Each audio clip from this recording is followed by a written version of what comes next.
ఫిబ్రవరి 15వ తారీఖు మహాశివరాత్రి.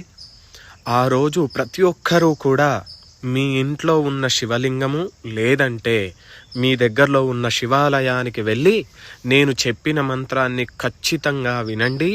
వీలైతే నేర్చుకుని ఆ రోజు మీ దగ్గరలో ఉన్న శివాలయంలో కానీ మీ ఇంట్లో కానీ ఆ మంత్రాన్ని చదవండి. ఖచ్చితంగా మీకు శివునికి రుద్రాభిషేకం చేసిన ఫలితం అనేది మీకు వస్తుంది. మంత్రం చెప్తున్నా, శ్రద్ధగా వినండి. హర హర హర నమః సోమాయ చ రుద్రాయ చ నమస్తామ్రాయ చ రుణాయ చ నమః శంగాయ చ పశుపతయే చ నమః ఉగ్రాయ చ భీమాయ చ నమో అగ్రే వదాయ చ దూరే వదాయ చ నమో హంత్రే చ హనీయసే చ నమో వృక్షేభ్యో హరికేశేభ్యో నమస్తారాయ నమః శంభవే చ మయోభవే చ నమః శంకరాయ చ మయస్కరాయ చ నమః శివాయ